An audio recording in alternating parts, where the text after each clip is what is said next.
Saya percaya bahwa hal-hal yang baru Tuhan sedang kerjakan. Saya percaya bahwa hadirat Tuhan itu semakin kuat dan terus akan semakin kuat dinyatakan dalam kehidupan kita. Setelah ibadah Rabu sore, saya berbicara dengan Pastor Persinuah. Dan dia berkata begini, saya heran dengan gereja ini. Betapa senangnya Tuhan atas gereja ini. Dan kiranya pernyataan ini menjadi kekuatan bagi kita. Bahwa Tuhan senang kepada kita. Tuhan senang menyatakan kehadirannya di tempat ini. Dan ketika Tuhan senang, apa sih yang tidak akan Dia kerjakan dan Dia berikan kepada kita? Oleh karena itu harapkan mujizat-mujizat. Saya selalu ketika menyembah sekarang akhir-akhir ini selalu melihat diri saya sedang melangkah masuk ke dalam gerbang yang penuh dengan awan. Saya selalu melihat itu akhir-akhir ini ketika saya berdoa. Dan saya juga percaya bahwa semua jemaat juga akan mengalami apa yang saya lihat itu. Masuk, jangan takut, langkahkan imanmu dan raih semua yang Tuhan sediakan ketika kau memasuki gerbang itu. Matius pasal yang ke-12 ayat yang ke-22 mulai. Matius 12 ayat 22 mulai. Kemudian dibawalah kepada Yesus seorang yang kerasukan setan. Orang itu buta dan bisu. Lalu Yesus menyembuhkannya sehingga si bisu itu berkata-kata dan melihat. Maka takjublah sekalian orang banyak itu katanya, ia ini agaknya anak Daud. Tetapi ketika orang Farisi mendengarnya, mereka berkata dengan Beelzebul penghulu setan, ia mengusir setan. Kita berhenti sampai sini dulu. Kalau kita perhatikan di sini, Yesus dikatakan berhadapan dengan orang yang buta dan bisu. Anda bisa bayangkan betapa susahnya orang ini. Sudah buta, bisu lagi. Bagaimana dia akan berkomunikasi?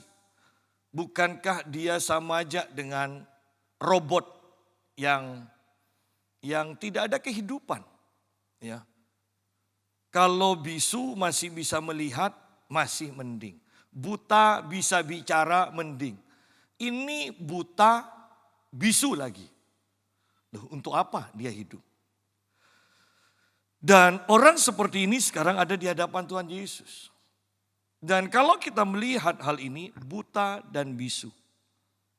Kira-kira dokter mana yang bisa menyembuhkan? Tidak ada yang bisa menyembuhkan. Mau dibawa sekarang pun ke zaman kita pun. Orang yang sakit seperti ini buta dan bisu tidak akan bisa disembuhkan. Dan penyakit yang tidak bisa disembuhkan. Anda harus tahu, lihat di sini bahwa kemudian dibawalah kepada Yesus seorang yang kerasukan setan. Orang itu buta dan bisu.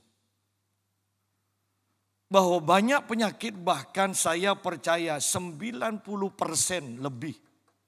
Semua penyakit itu di balik penyakit itu setan yang melakukannya. Bahkan lebih jelas lagi kalau penyakit tidak bisa disembuhkan oleh obat-obatan, oleh dokter. Anda harus sudah penuh dengan keyakinan. Mengatakan bahwa penyakit ini dari setan. Semua penyakit yang tidak bisa disembuhkan datangnya dari setan.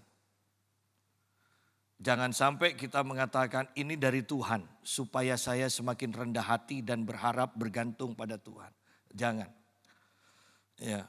Semua penyakit yang tidak bisa disembuhkan datangnya dari setan. Dan ini bahkan disebut kerasukan. Kerasukan. Ya. Kemudian dibawalah kepada Yesus seorang yang kerasukan setan. Orang itu buta dan bisu. Semua penyakit yang tidak bisa disembuhkan datangnya dari setan. Dan hanya pengurapan Tuhan yang ada pada orang percaya yang bisa menyembuhkan penyakit seperti itu. Oleh karena itu kita butuh diurapi oleh Tuhan. Bahkan beberapa kali saya melayani wanita yang mukanya itu dipenuhi dengan jerawat batu ya, yang besar-besar. Toh ketika setannya diusir beberapa hari kemudian wajah itu menjadi mulus kembali. Lihat di sini bahwa seringkali kita mengalamiahkan apa yang sebenarnya itu adalah alam roh yang bekerja. Sehingga tidak pernah nyambung. Tidak pernah nyambung. Ya. Anda mau punya penyakit darah tinggi. Minum obat dan terus minum obat supaya darah Anda stabil. Tetapi coba lepas obatnya. Segala sesuatu yang membuat engkau tergantung, pasti ada kekuatan lain di balik itu semua. Ya. Anda mau punya penyakit jantung, Anda harus minum obat terus. Anda mau punya penyakit diabetes, Anda akan tergantung. Anda mau punya penyakit kanker, Anda harus tergantung dengan obat-obatan terus-menerus.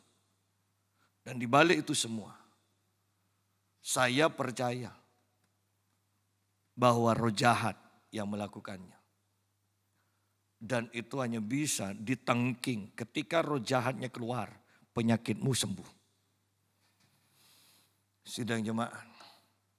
Banyak hal yang kita tidak mengerti terjadi dan kita tidak mendapatkan jalan keluarnya. Padahal jalan keluarnya sederhana. Usir roh jahatnya, engkau akan dibebaskan. Bahkan masuk ke dalam yang lebih ekstrim.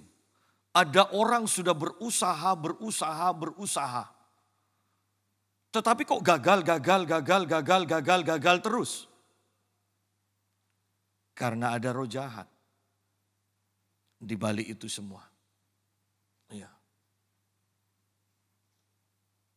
Saya melihat status dari seseorang yang pernah saya doakan. Dan keluarga besar dari papanya dan dia anaknya yang mengundang saya ke Semarang. Itu mengalami kegagalan ekonominya. Punya tanah bertahun-tahun mau dijual untuk nutupi dan untuk meneruskan usahanya. Itu tidak laku-laku. Dan saya bersama istri saya pergi ke Semarang khusus mendoakan tempat usahanya, rumahnya, gudangnya. Di satu gudang saya mendapatkan kami mengambil jimat-jimat yang ditempel kertas-kertas itu ya. Itu sampai capek, jalan pagi kelihatannya lebih jauh. Ya, ngelilingi dan mengambil itu. Untungnya ada tukang-tukangnya yang ambil semua. Dan dapat, bisa dikatakan satu sak. Itu hanya kertas loh, kertas jimat. Dan ketika semua dipatahkan. Sekarang sudah beberapa tahun dan saya lihat statusnya. Dan orang ini juga sering memberi saya berkat. Ya. Dan semuanya lancar. Padahal bayangkan dari papanya, dia, keluarganya, yang lain semuanya hancur. Sudah berusaha, apapun juga tetap hancur. Kenapa? Karena di balik itu semua ada kekuatan roh jahat yang tidak pernah tersentuh dan tidak pernah disadari. Hanya kuasa pengurapan Tuhan yang mampu menghancurkannya dan membebaskan orang-orang tersebut. Sayangnya, banyak orang Kristen bahkan tidak percaya kebenaran yang sering kali ditulis di dalam Alkitab ini. Berapa sering kita membaca Tuhan Yesus mengusir setan dari orang yang sakit. Ya. Jadi kita harus mengerti kebenaran ini. Usir setannya, engkau akan disembuhkan. Kalau itu penyakit lumpuh, usir roh kelumpuhan dan engkau akan sembuh. Kalau itu kanker, usir roh kankernya dan engkau akan sembuh. Ya. Kemudian dibawalah kepada Yesus seorang yang kerasukan setan. Orang itu buta dan bisu. Lalu Yesus menyembuhkannya sehingga si bisu itu berkata-kata dan melihat. Walaupun tidak ditulis, saya percaya doa Tuhan Yesus bukan doa, tapi perintah. Saya percaya Yesus mengatakan roh bisu dan roh buta keluar. Dan orang buta dan bisu ini disembuhkan. Untuk berhadapan dengan roh jahat, roh sakit penyakit, Anda tidak bisa memohon kepada Tuhan. Anda harus berhadapan dengan roh penyakit itu secara langsung. Anda harus mengusir roh penyakit itu secara langsung. Ya. Bahkan ketika saya membaca buku dari Smith Wigglesworth, bayangkan penyakit usus buntu. Dia hanya katakan keluar. Berarti kan ada rohnya. Kalau dia mengatakan keluar. Kalau bukan roh penyakit, tentunya Smith Wigglesworth akan berdoa, Bapa di dalam nama Tuhan Yesus, jamah sembuhkan orang ini dari usus buntunya. Tetapi Smith Wigglesworth mengatakan, saya hanya butuh tidak lebih dari 2 menit. Dan dia masuk dan dia hanya katakan keluar.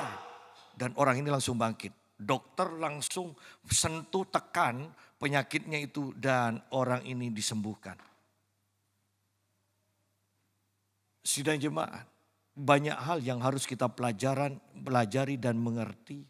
Supaya kita ini tidak melakukan hal yang sia-sia, hal yang salah dan tidak menghasilkan. Dan kalau sudah tidak menghasilkan kemudian yang disalahkan Tuhannya, yang disalahkan pendetanya, yang disalahkan imanmu sendiri. Padahal sebenarnya kita aja memang yang tidak mengerti dan melakukan hal-hal yang salah. Ya. Saya percaya bahwa hal-hal yang baru Tuhan sedang kerjakan dalam kehidupan kita sekarang. Bahwa jemaat di tempat ini secara khusus Tuhan akan bangkitkan.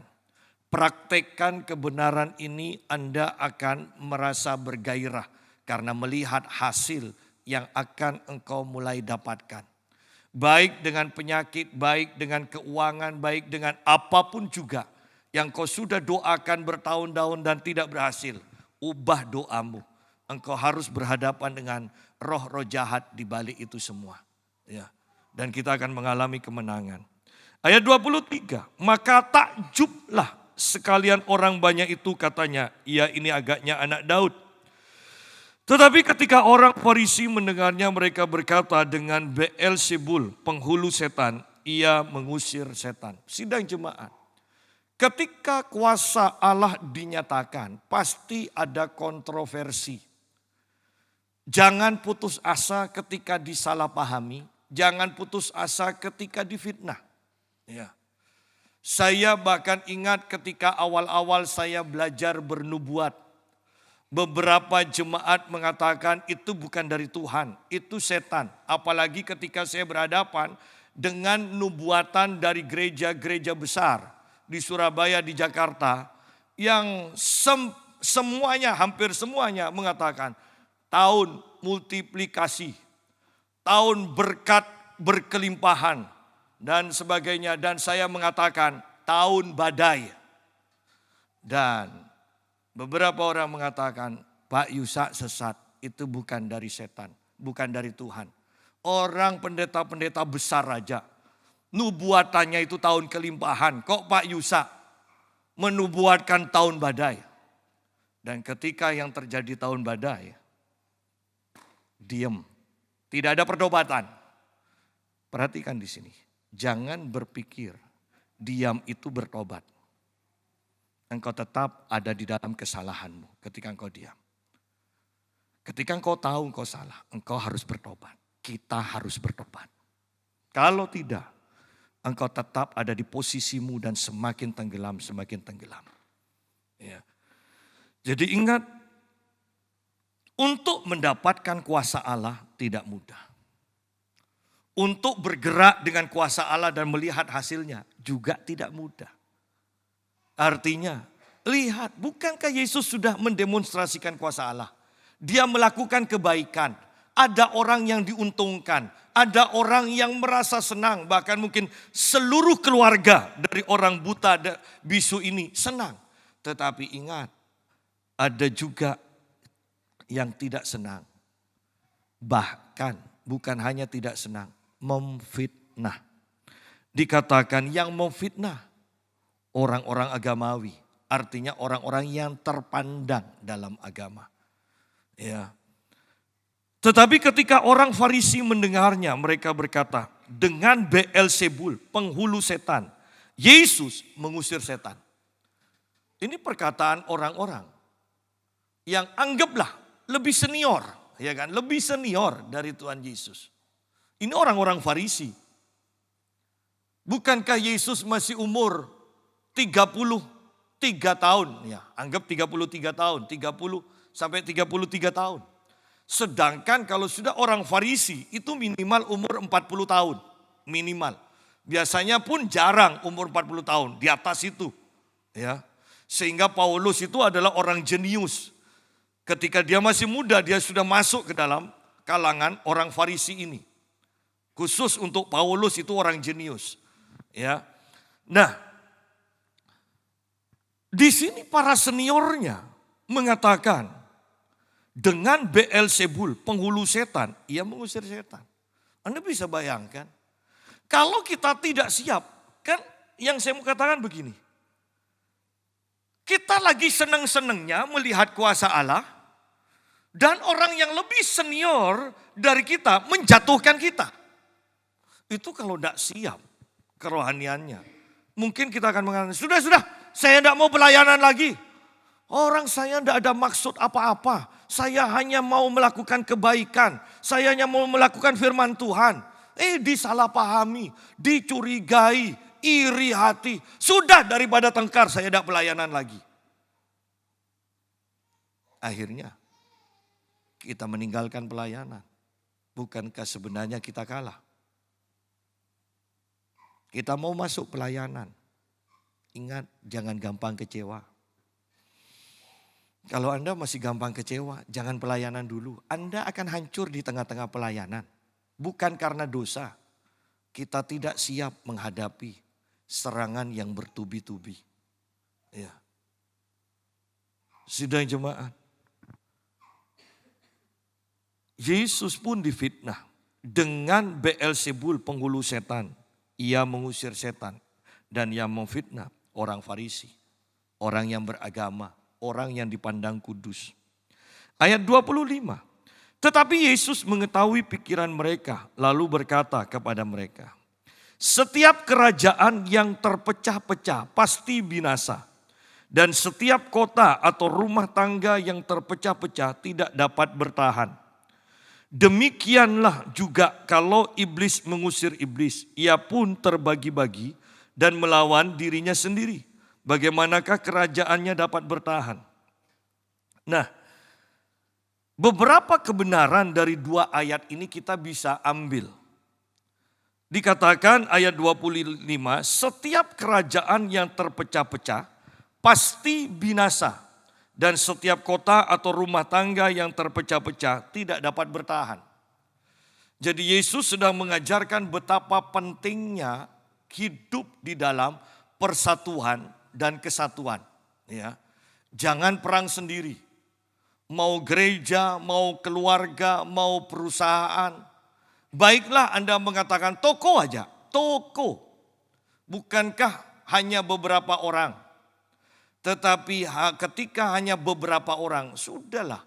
Kita yang pemilik, misalnya pemilik toko.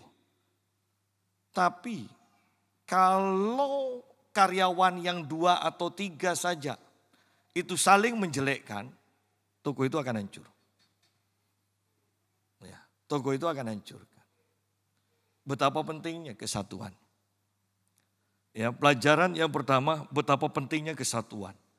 Bahkan ayat yang sangat terkenal Mazmur 133 mengatakan tempatnya berkat itu adalah kesatuan.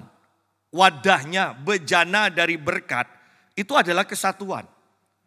Sehingga dikatakan di mana ada kerukunan, kesatuan, kesanalah Allah perintahkan berkat.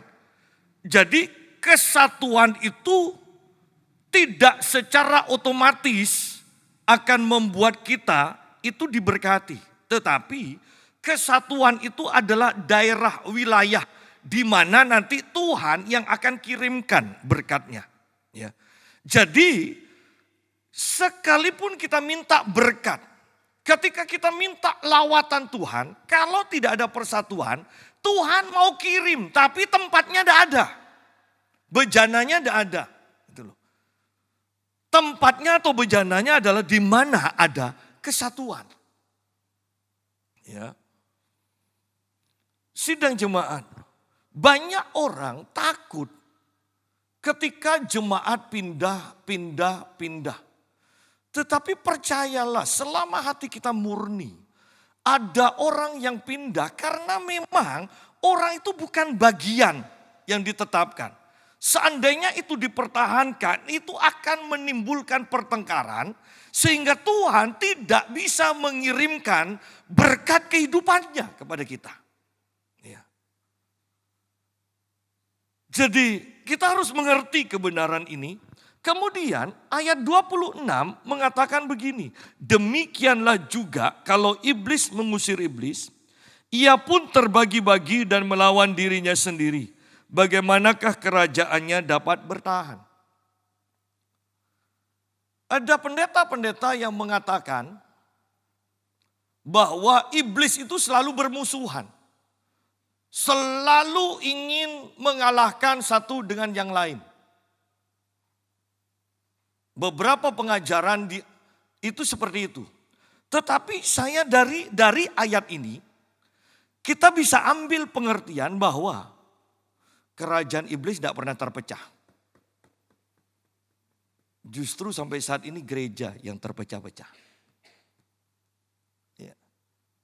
Anda bisa balik, kerajaan iblis terpecah-pecah, gereja bersatu. Apa yang akan terjadi? Sementara yang kita lihat, bukankah gereja yang terpecah-pecah? Sehingga tidak heran. Banyak penyakit di dalam jemaat, banyak kehancuran di dalam jemaat, banyak dosa moral di dalam jemaat. Gereja, ingat, gereja yang sampai saat ini terpecah. Bahkan Yesus mengatakan, anak manusia tidak mempunyai tempat untuk meletakkan kepalanya. Kenapa? Karena kepala hanya bisa diletakkan di atas tubuh yang bersatu. Selama tubuh itu pecah, tercerai berai, tangan di sana, kaki di sana, dan sebagainya.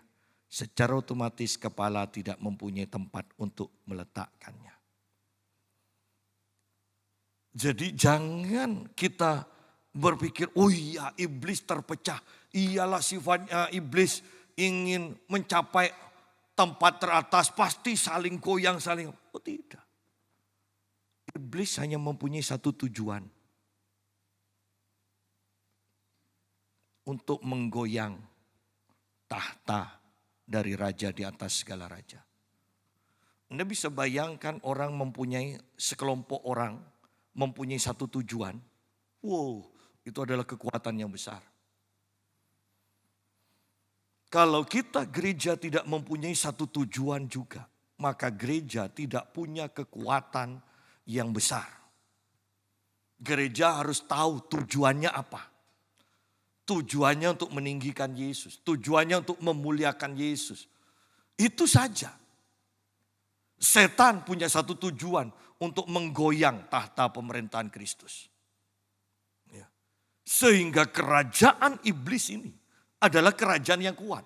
Karena mereka punya satu tujuan. Ya.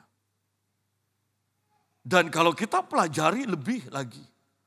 Bahwa kerajaan ini, kerajaan setan itu sangat rapi tersusun. Tiap daerah ada pemerintahnya, tiap daerah ada pemerintahnya, ada penguasanya. Semuanya rapi tersusun. Ya. Bagaimana bisa kerajaan ini lemah?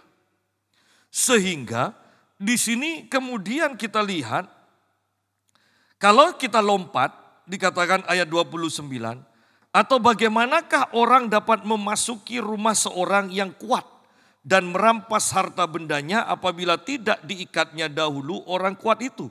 Sesudah diikatnya barulah dapat ia merampok rumah itu. Bahwa dari ayat ini Yesus mau menggambarkan roh jahat itu adalah orang yang kuat. Dan untuk mengalahkan orang kuat ini, kita gereja Tuhan harus lebih kuat. Bagaimana bisa kita menjadi kuat kalau iman kita tidak terlatih? Bagaimana bisa kita kuat kalau karunia-karunia roh yang Tuhan percayakan pada kita tidak kita aktifkan? Bagaimana bisa kuat kalau roh yang ada di dalam kita, roh yang lebih besar dari roh yang ada di dalam dunia itu, tidak pernah kita sadari? Ayo coba berandai-andai, merenungkan bahwa kita punya kesadaran roh yang ada di dalamku lebih besar dari roh yang ada di dalam dunia. Penyakit kanker adalah roh. Dan di dalamku ada roh yang lebih besar dari penyakit kanker. Kebangkrutan adalah roh, kegagalan adalah roh. Dan aku punya roh yang lebih besar dari roh kebangkrutan. Berandai-andai seperti itu saja, merenungkan seperti itu saja. Bukankah akan membangkitkan iman semangat kita?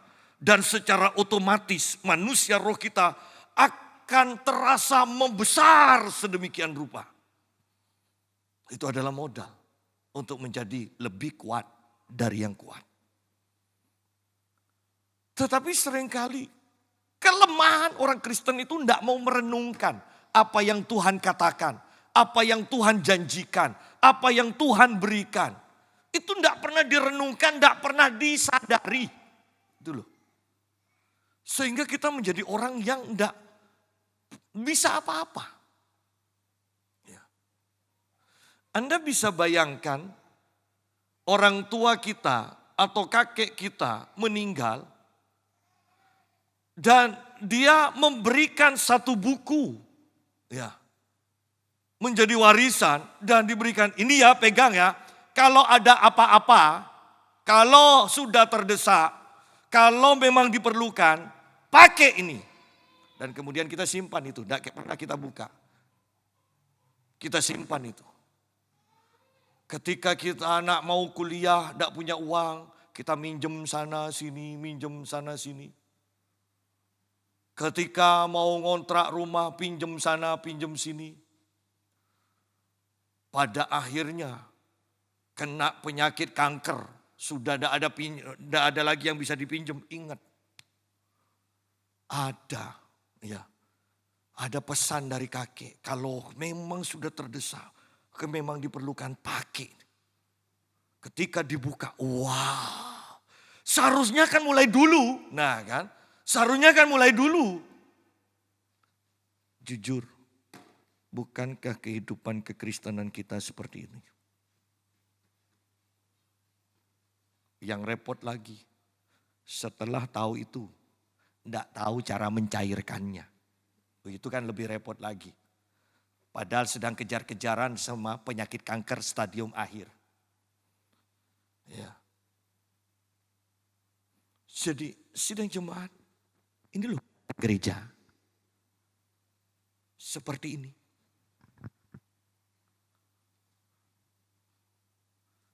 Jangan sampai kemudian kita mengatakan, dasar kakek tidak pernah bikin seneng, tidak ninggalkan apa-apa.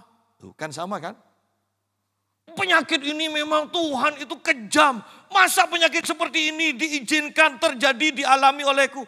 Oh, bukan Tuhan izinkan. Bahkan bukan Tuhan yang buatnya. Tuhan ingin melindungi kita, Tuhan ingin menyembuhkan kita, Tuhan ingin kita bebas dari itu semua. Ya. Ayat 27.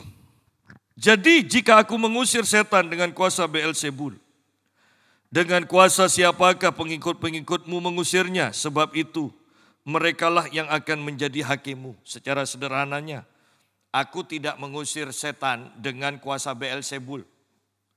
Ya. Kalau aku mengusir setan dengan kuasa Beelzebul, maka secara otomatis engkau juga mengusir setan dengan kuasa Beelzebul. Karena Yesus adalah Tuhan. Tanpa disadari, Yesus adalah Tuhan yang disembah oleh orang Farisi. Alkitab katakan, aku datang kepada umatku tetapi mereka tidak mengenali aku. Dikenal atau tidak, bukankah dia tetap adalah Tuhan yang disembah? Ya. Dan kalau Yesus mengusir setan dengan kuasa Beelzebul, secara otomatis orang Farisi juga ada di dalam dan memakai kuasa Beelzebul. Oleh karena itu Yesus mengatakan di sini bahwa secara sederhananya aku tidak mengusir setan dengan kuasa Beelzebul. Ya. Ayat 28. Tetapi jika aku mengusir setan dengan kuasa Roh Allah, maka sesungguhnya kerajaan Allah sudah datang kepadamu. Berdoa, datanglah kerajaanmu, jadilah kehendakmu. Dalam hidupku, dalam keluargaku, dalam gerejamu. Tetapi tanpa kita mengusir setan, kerajaan Allah tidak datang.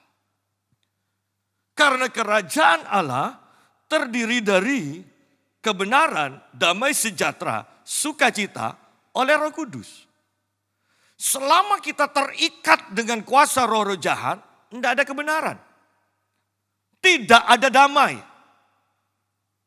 Bayangkan orang yang diabetes, yang jantung, yang apa, kalau ingat, apalagi sedang kambuh, masa ada damai? Tidak ada damai. Kecuali setan itu diusir dan kerajaan Allah datang, boom, damai.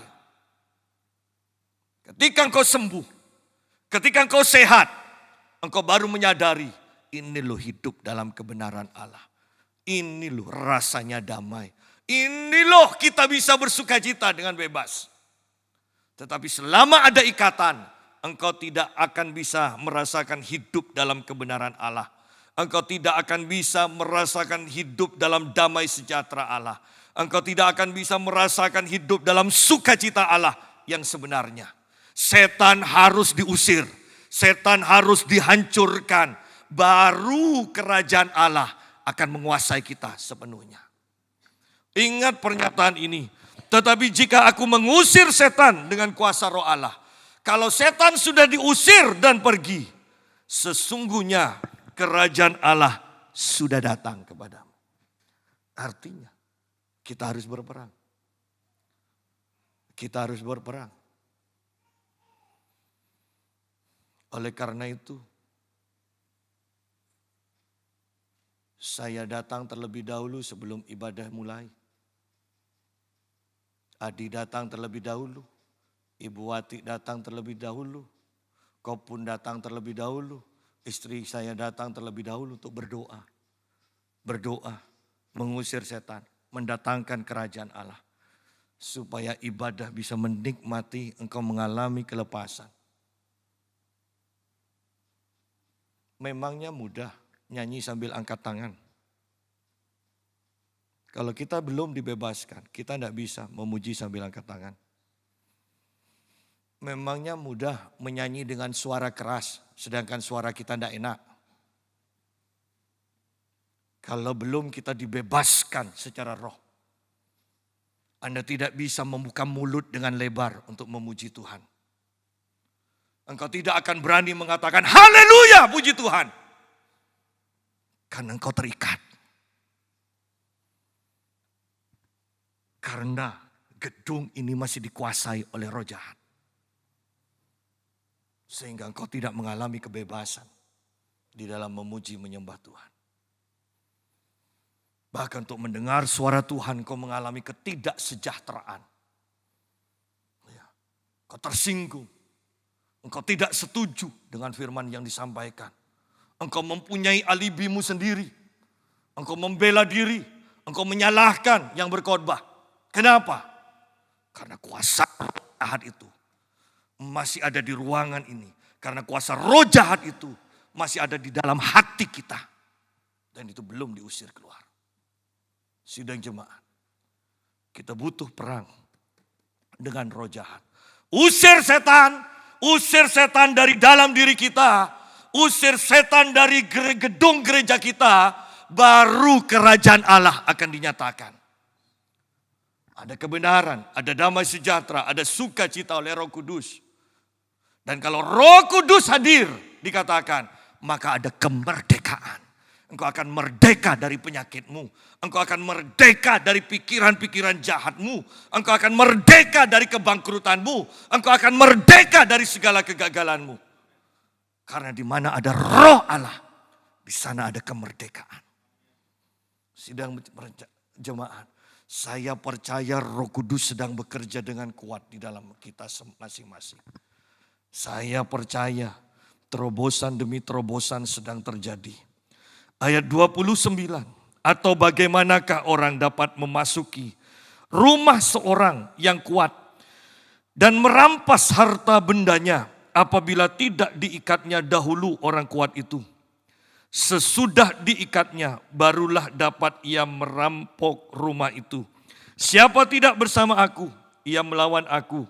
Dan siapa tidak mengumpulkan bersama aku, ia mencerai-beraikan. Sidang jemaat, kembali kita lihat apa yang kita sudah bahas. Untuk mengalahkan orang kuat, setan itu, kita harus lebih kuat. Kita harus membangun iman kita, membangun manusia roh kita. Kita harus mendisiplin diri kita untuk terus menjadi kuat dan semakin kuat dan semakin kuat dan semakin kuat. Saya tidak tahu akhir-akhir ini. Bahkan saya tidak pernah tidur dengan nyenyak. Saya tidur sambil berdoa. Saya berdoa, ketiduran sebentar dan saya bangun lagi, saya berdoa. Saya tidur sambil berdoa. Saya tidak tahu apa kedepannya yang Tuhan sedang kerjakan. Tetapi saya percaya Tuhan sedang memimpin kita untuk memasuki atmosfer yang sungguh-sungguh baru. Banyak hal yang belum kita pahami Tuhan akan sediakan bagi kita.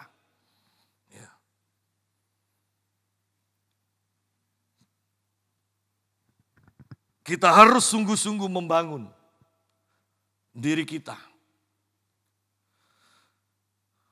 Tadi sebelum ibadah saya di WA. Dan Pak ada di Surabaya? Enggak, saya di rumah, saya bilang. Ada apa? Ini Pak istri saya kok diserang lagi. Tangannya pecah-pecah lagi dan dia sampaikan fotonya. Dia katakan jam 8 sampai jam 10 pagi tadi dia gatal dan sakit sekali. Saya katakan seharusnya kan tenang dan jangan takut. Saya katakan nanti habis ibadah atau besok pagi saya video call, kita doa. Dan saya katakan pada istri saya, kita juga siap-siap. Kalau perlu kita ke Surabaya untuk mendoakan. Dan itu tangannya hitam, pecah. Saya katakan pada istri saya, oh ini kelihatannya bonekanya dibakar ini. Ya. Tetapi yang saya mau katakan, ini loh kehidupan kita. Sebelum itu terjadi dan dialami oleh kita, saya mau tekankan, ayo bangun manusia roh kita. Minimal yang terbaik adalah kita dipersiapkan untuk menolong orang lain. Jangan diri kita sendiri yang kena.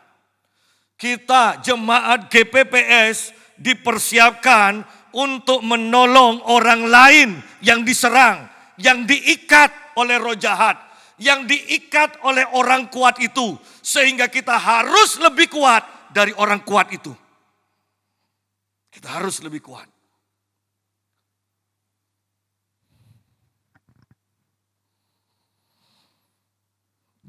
Dan ayat 30 mengatakan, siapa tidak bersama aku yang melawan aku.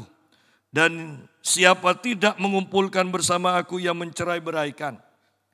Saya mau sederhanakan aja lah. Supaya kita lebih enak menerimanya. Untuk melakukan itu semua, kita harus bersama dengan Yesus. Bersama dengan Tuhan Yesus. Bukankah Tuhan berkata, aku menyertai engkau sampai kesudahan zaman? Pertanyaannya, sadarkah kita? Pernahkah kita ingat? Pernahkah kita sadar bahwa Tuhan menyertai kita dan tidak pernah meninggalkan kita? Seringkali kita tidak ingat, tidak sadar bahwa Tuhan sedang bersama kita. Sehingga hidup kita sembrono. Kenapa sembrono? Kenapa kita berbuat dosa? Kenapa mulut kita kurang ajar? Kenapa pikiran kita jahat? Karena kita tidak pernah menyadari Tuhan sedang bersama kita. Ini akhir zaman. Kita harus membangun manusia roh kita sedemikian rupa. Kalau tidak, seperti tadi pagi kita sudah bahas. Kalau kita tidak bertumbuh secara kerohanian, hanya masalah waktu. Engkau akan meninggalkan imanmu. Engkau akan meninggalkan Tuhan. Dan engkau menganggap itu adalah hal yang biasa. Ya, karena sebenarnya sebelum engkau mengambil tindakan meninggalkan Tuhan. Ketika engkau tidak bertumbuh, berarti ada yang salah. Dan kita hidup dalam kesalahan. Karena kalau kita benar, tidak bisa tidak. Manusia roh kita akan terus bertumbuh. Iman kita akan terus bertumbuh ketika kita benar. Tetapi ketika kita salah, maka otomatis itu mandek. Kalau ini terus dalam kemandekan, engkau tidak akan melihat tujuan hidupmu. Engkau akan mengalihkan kepada hal yang lain. Dan kemudian kau mengatakan, agama yang itu juga baik. Agama yang itu juga lebih baik.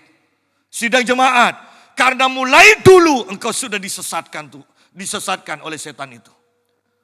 Oleh karena itu hati-hati, ini akhir zaman. Hanya orang bodoh di langkah terakhir kemudian kita mengatakan, enggak, aku tidak mau masuk ke garis finish itu. Hanya orang yang bodoh, bukan?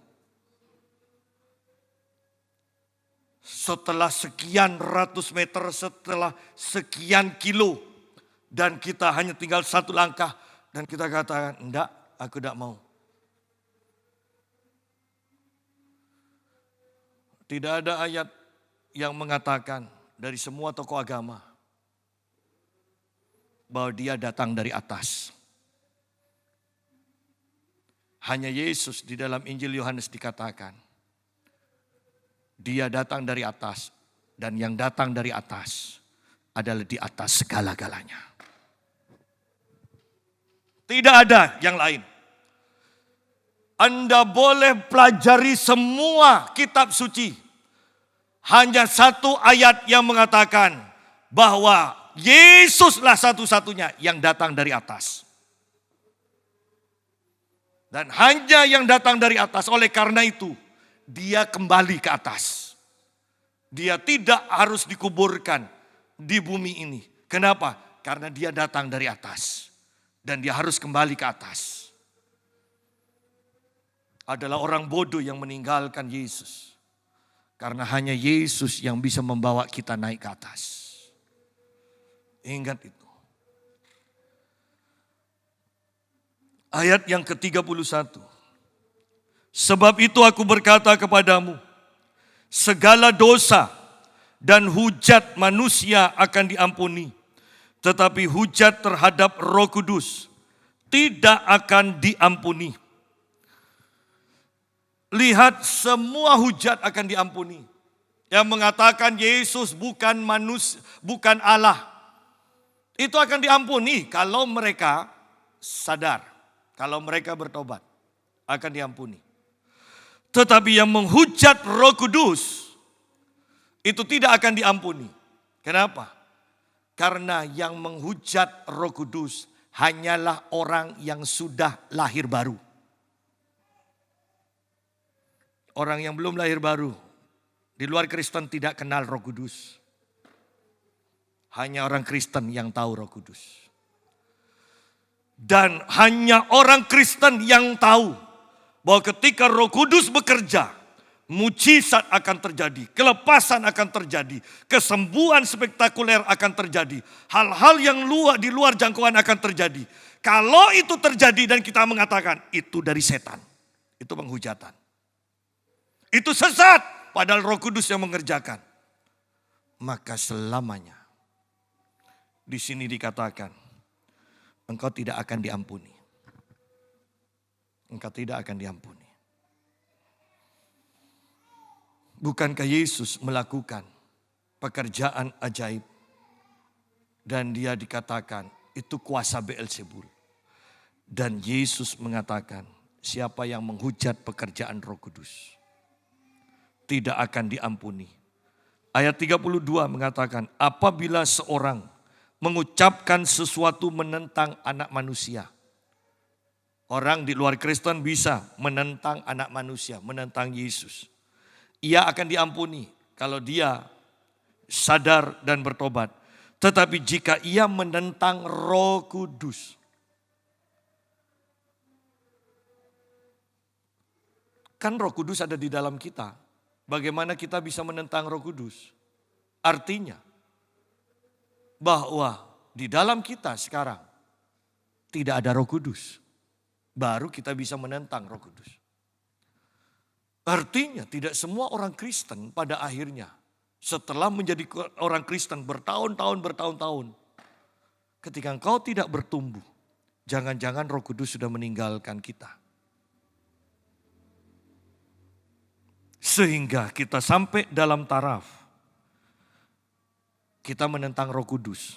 Apabila seorang mengucapkan sesuatu menentang anak manusia, ia akan diampuni. Tetapi jika ia menentang Roh Kudus, ia tidak akan diampuni. Di dunia ini tidak, dan di dunia yang akan datang pun tidak.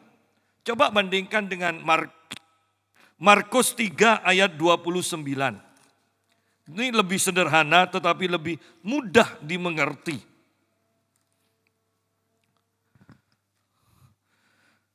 Tetapi apabila seorang menghujat Roh Kudus, ia tidak mendapat ampun selama-lamanya, melainkan bersalah karena berbuat dosa kekal. Anda bisa bayangkan di sini. Berbuat dosa kekal. Jadi ketika kita sedang melakukan pekerjaan-pekerjaan yang dilakukan oleh Roh Kudus melalui kita, ada orang yang menghujat mengatakan itu sesat, itu bukan dari Tuhan. Maka orang tersebut sedang melakukan dosa kekal yang tidak akan diampuni. Oleh karena itu, sungguh kita itu harus bersekutu dengan Roh Kudus. Sehingga kita juga mengenali pekerjaan Roh Kudus. Baik melalui diri kita ataupun melalui orang-orang Kristen yang lain. Sidang jemaat, bergaulah dengan Roh Kudus. Bangun diri kita semakin hari semakin kuat.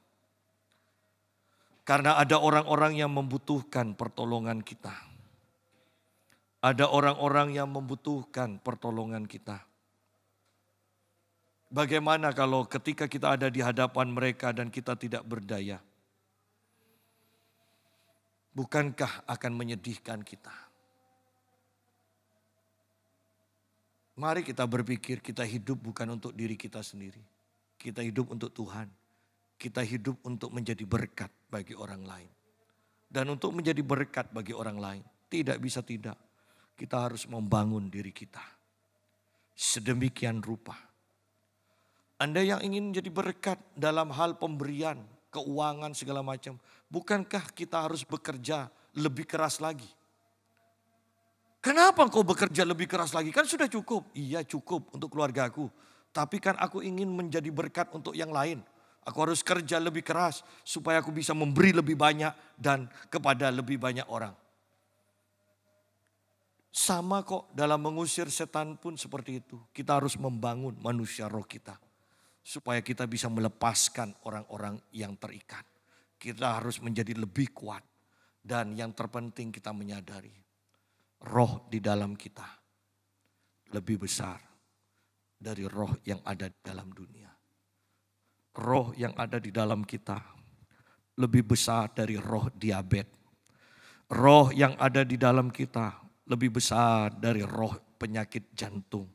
Roh yang ada di dalam kita lebih besar dari roh yang menyerang kita, roh kanker. Dan Anda bisa membayangkan roh yang lebih besar itu melingkupi roh yang kecil ini. Dan kau hanya akan melihat roh yang lebih besar ini, Roh Kudus yang berkuasa sepenuhnya di dalam hidupmu. Apapun penyakitmu malam hari ini, sadari roh yang ada di dalammu lebih besar.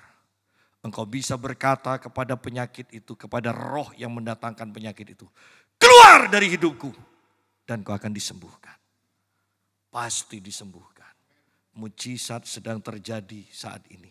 Mujizat sedang terjadi atas gereja ini. Kesembuhan supranatural sedang terjadi. Engkau sepenuhnya akan dimerdekakan dan sudah dimerdekakan. Karena di sini ada Roh Allah, maka di sini ada kemerdekaan. Kita dimerdekakan sepenuhnya di dalam nama Tuhan Yesus. Saya minta Vince berdoa.